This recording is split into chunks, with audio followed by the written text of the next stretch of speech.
Hello, listeners. This is Kat, and welcome back to Put Your Hands Up Podfics. This will be the continuation of Verdant Revolution. This will be Part 13, Chapter 12, entitled The Silhouette in the Mirror. What? How? What? Dobby wasn't sure how to feel. For so many years, he wanted nothing more. Years where all he wanted to do was impress his father. But now, if you asked him, he wasn't so sure anymore. He had come to terms with his quirk's double-edged nature years ago, and for once in his life, he felt good. He had a job, he had a home, he had friends and a purpose. Dobby couldn't help feel a little bitter that this was being offered now, after everything that had happened. Izuku raised his hands to either side of himself in front of him.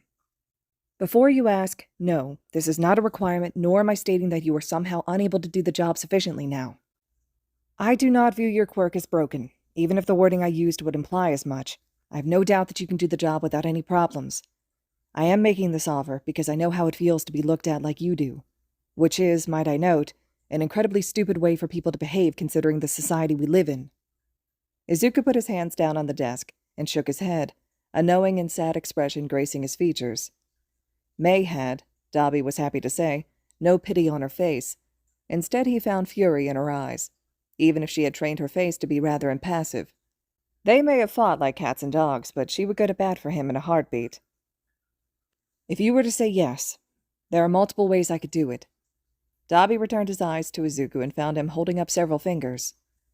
First, we could take the longer route, and I could study your quirk. Then using that data, I could manipulate your quirk's genetic data to give you better resistance to your flames. The issue is, I haven't ever done that, and I have no idea what kind of side effects you could see down the road. Second, I can alter your genome to boost your natural non-quirk abilities. This is limited, and there's only so far I can take that without going into option 3. You would see an improvement across the board of all basic functions, 5 senses, healing, and most importantly for you, temperature resistance. The third option is the one that is a particular secret, even amongst secrets, because what I'm going to propose is morally in a deep gray area, and ethically is incredibly illegal. I can rewrite your genome entirely. May's head whipped around to look at him in a combined expression of horror and fascination. She hadn't known he could do that. There was impressive, and then there was what Izuku was suggesting. In doing so, I can boost your abilities beyond even what I could do normally, and incorporate some, let's call it accelerated evolution. Izuku's face was all business now. There were no jokes, and he wasn't kidding about what he said next. Let me make something clear. If you choose option 3, I can assure you of what could, can, and will happen.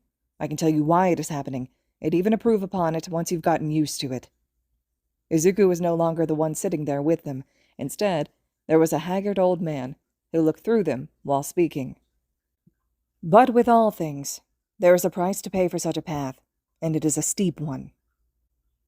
Regardless, the air that was oppressive and suffocating suddenly lifted. Izuku was once again smiling as if the last few moments had never happened. This isn't exactly a decision that could or should be made on the spot. Sleep on it, then get back to me on your answer. Izuku stood, pulling a directory out of his desk. You're in room 3 up top. Go get some sleep. I can show you everything in the morning. Phoenix, if he needs help or has a question, feel free to answer them for him. Dobby was starting to get used to feeling out of his depth, but this was something else entirely. It felt as if he had just been tossed in the middle of the ocean during a hurricane and was expected to tell up from down. He stopped halfway up the second flight of stairs leading to the residential. Phoenix, are you there? Dobby only had to wait a moment before the calm female voice spoke. I am, Dobby. I monitor the facility at all times while multitasking between my other priorities. If I might ask, for your honest opinion, why did Midoriya make his offer to me? Surely he has someone better he could give the job to, and fixing my quirk. Do I even need to vocalize how confused I am? There was another moment of silence before Phoenix responded. I have not been alive, as you humans would call it, for long. I have only been as such for a short time, and have only been integrated with my full suite of systems for an even shorter period.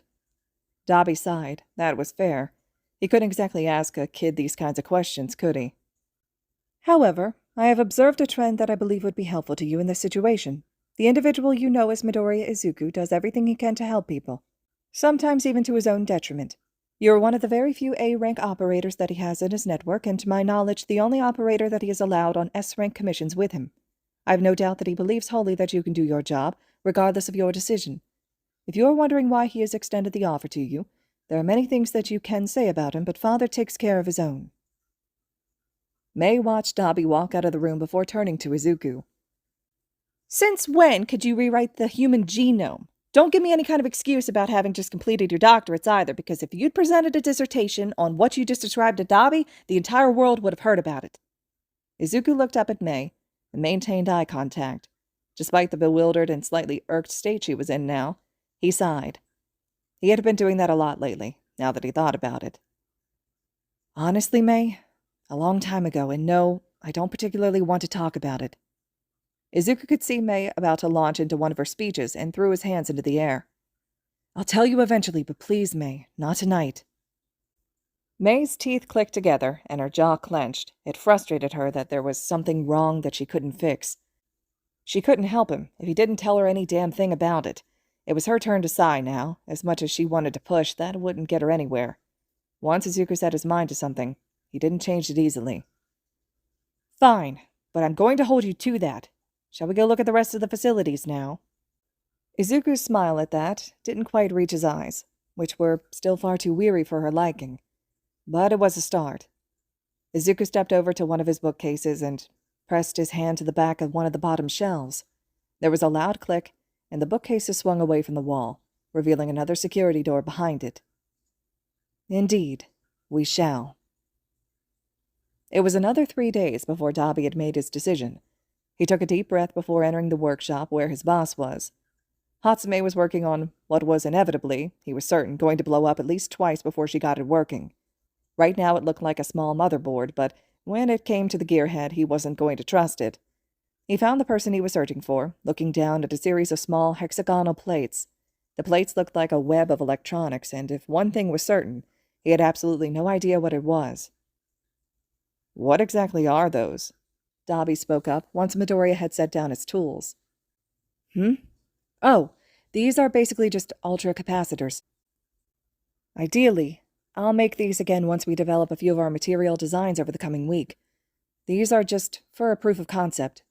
Something up. You don't usually wander into the labs. Izuku was looking at Dabi expectantly, waiting for the reason he had come to visit them. I made my decision. I'll go with option 3. Izuku stared at him now, searching his eyes for any kind of hesitation, any kind of doubt that would indicate that he needed to tell Dabi to continue thinking on the offer. He found none, and nodded. If you're sure of your decision, then all right. He stood, picking up a small bag of metal discs. If you need me, I'll be in the bio-suite, May. She grunted at him from where she was now, grabbing one of the many fire extinguishers in the room.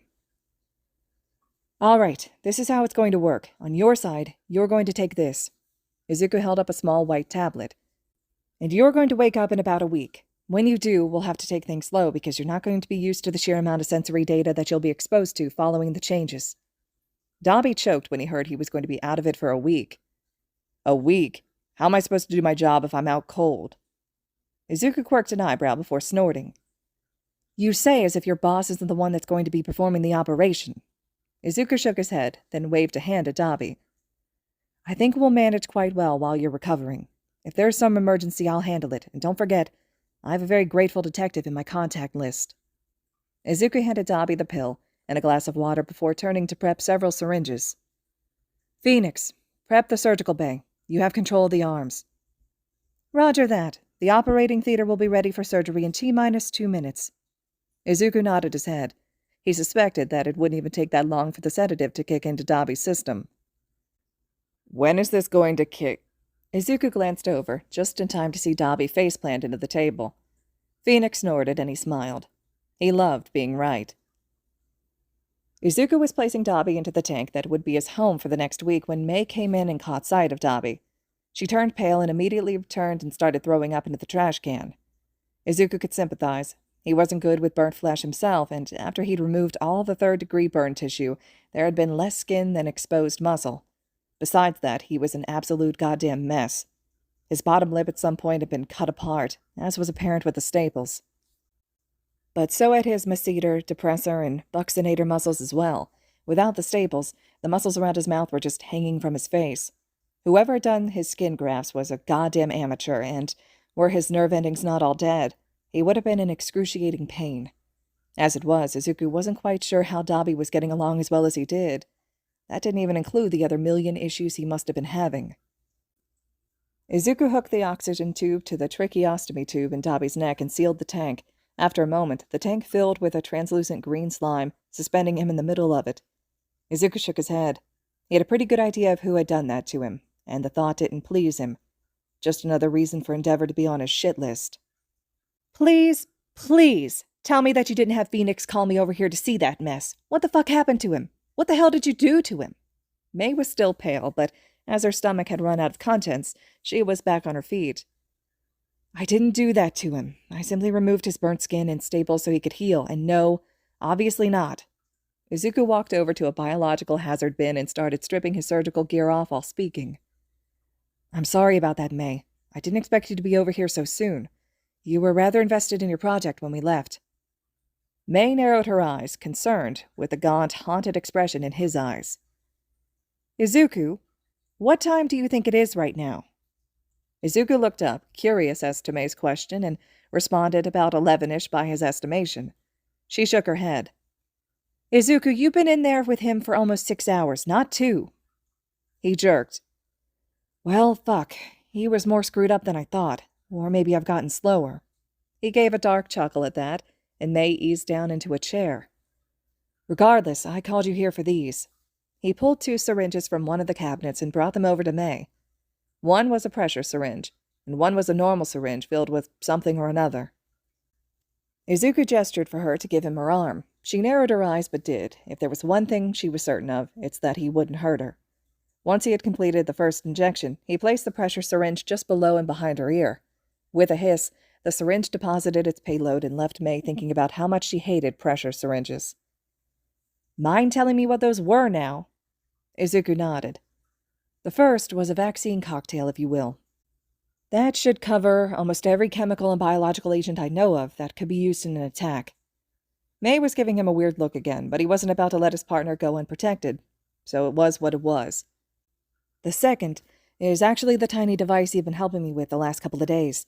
I finished them up and they're working now, so you get to, as you would put it, finally know what they are. If you tap the device, then you'll figure it out pretty quickly. May continued staring at him because who the hell was worried about chemical or biological attacks nowadays, but did as he asked and tapped the small disc now under her skin. There was a small click and then nothing.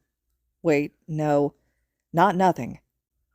Her head dipped towards the ground as she struggled to think of what it was when she recognized the static. May's head whipped up so quickly that Izuku was worried she might give herself a whiplash.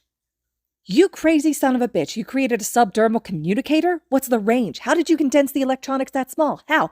Just how? Izuku laughed now and gestured at her to tap it again. Once she had, and the device had turned off, he spoke. The range is theoretically infinite. While a normal model might have a limit of several tens of miles, yours, Dabi's, and mine are all QEC tech and linked with Phoenix's core, which means that the 4 of us can communicate whenever the need should arise. If for some reason you have to turn it off, double tap and hold for a second. It'll go into standby until you repeat the sequence. May just stared at him, then stared at him some more. Finally, she snapped out of her surprise and grabbed him by his shirt collar and shook him. Are you telling me that you solved quantum entanglement communication and didn't tell me? Izuku threw his hands up. No. God, no. Stop shaking me, please. Once May had let go of him, Izuku started speaking.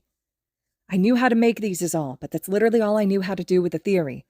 When we get the time, you can take the blueprints for them and reverse engineer how it works. I'm sure you'll be able to figure it out. May huffed but agreed. He kept pulling things out of his hat with no explanation. It was driving her insane. Fine. By the way, I finished the prototype for the grapple gauntlet. You want to test it in the range's testing zone? What if we tweaked this here and targeted the light itself? We could theoretically bend it around an electromagnetic field. True, we could do that, but it would have to be perfect, else you would end up having what looks to be a mirage around the target. Fair enough, but let's see if we can't get a stationary model worked out before we try for a moving one. Are you saying what I think you're saying? We could do it, I mean. It would take us developing nanites to do it, but with Phoenix's abilities, she could interface with them all to install the command net. It's worth a shot. Nanite plating would be interesting, but it might be better to just use them as an emergency weapon, you know? Set them to deactivate after a certain time and blast a target with a gray goop of doom. Yeah, we'll want to focus more on the weapon development with those probably. What if we use the stuff you were working with the other day? Create some kind of regenerative biosteel. What if we use some kind of STF or MR fluid? We could use those to create effective armor. Fair enough, but I've no experience working with them, so I've got no idea where to start with that. For now, I think we should stick with the carbon nanotube plates. They work as NIJ4 and are better than their steel variants. Consciousness came to a slow trickle at first. It was like he had gotten the best sleep he had ever gotten in his entire life. His muscles were relaxed, and for the first time in years, there wasn't pain just for existing. When he had finally found the strength in him to open his eyes, he was confused at first. The only thing he could see, really, was green and a vague shape outside of that. The second thing he realized once his mind had clicked over was the fact that whatever he was in was thick and slimy. When he tried to move, he found it slowed his movements with its sheer viscosity. There was a crackle, and a voice he recognized was suddenly in his head. "Can you hear me in there, Dabi? Blink once for me if you can understand me." He blinked once. Midoriya hadn't mentioned he would wake up in a vat of slime. "Good. I'm sure you're confused right now, so I'll explain what's going on. Your body was in worse condition than I thought going into the operation, so instead of recovering in a bed, as I'm sure you expected, you're in a vat of biogel. What is biogel, you ask? Well, suffice it to say, it's an anesthetic and clotting gel. But the important part in this case is that it also seals against infection. That gel is what's kept you nice and clinically clean while you healed. It's been 6 days, and you are awake slightly early. So before we get you out of there and get that tube out of your throat that's letting you breathe, let me just ask you a few questions to confirm that you're all there, mentally, and we'll get you out." The gel was drained, and the tube hissed as it repressurized. When Dabi went to step out, Izuku had to catch him, as his legs weren't quite awake with the rest of him yet. Izuku removed the tube, leaving only a small incision where it had been. He wasn't worried, since if everything had gone well, the incision would be healed in a little while. When the tube was removed, he immediately started hacking and spitting out green goop up onto the floor from where it had seeped into his nasal passages during his time in the vat. Izuku patted his back, just letting him get it out. He only looked back down at Dabi when he felt the man freeze. His brain was finally catching up with what he was seeing, and he couldn't believe it. His skin was normal. Normal, as in it wasn't singed and burnt anymore. It also wasn't leaking fluid on him. He had hair on his arms again, and better yet, he could feel his jaw again. He poked his lower lip with his tongue and found it to be intact. He looked up at Midoriya, who was smiling down at him. "Before you ask, yes, it's your skin, and yes, I will explain. You may want to sit in a chair for it, though. First off, the procedure was a complete success. That being said, due to the extensive nature of your injuries, I had to go a bit further than I would have liked. You're not entirely human anymore. Congratulations, and welcome to the club." It took a moment for that bit of information to sink into his still mildly groggy brain. When he spoke, it came out in a croak. He figured that's the result of a week without using his voice and a hole in his throat. "What do you mean by not entirely human? And what club?" Izuku snorted. "First, if you've not caught it, I'm not exactly normal myself. The difference is my lack of humanity is far more substantial than yours. I had to incorporate both axolotl and lobster DNA into your genome to help heal you. Overall, you should find yourself with everything we talked about before, a quirk that takes much more to harm yourself with, and a regeneration factor that rivals quirks that do the same thing." For the first time in a while, Izuku looked up from Dabi's medical reports and smirked. "Oh, I also made your natural hair color black. Should help." All right, listeners, this concludes Chapter 12 of Verdant Revolution. Chapter 13 will be up next. Let me know your all's thoughts and reactions to this one. It's so sciencey. I do like the little part in there that the author did of just like Mei and Izuku kind of going back and forth on like suggestions for their projects and stuff. So I thought that was really cool how they just kind of had that whole little scene in between Dabi healing kind of thing. So I thought that was interesting, but I really like the sciencey aspect of what Izuku's doing to like regenerate Dabi and to change his entire genome, basically. So I think it's really cool what the author's doing with this, and I like the fact that the last line is just changing Dobby's hair color. I thought that was really funny as well. So let me know your overall thoughts and reactions to this so far. And as always, thank you all so much for listening.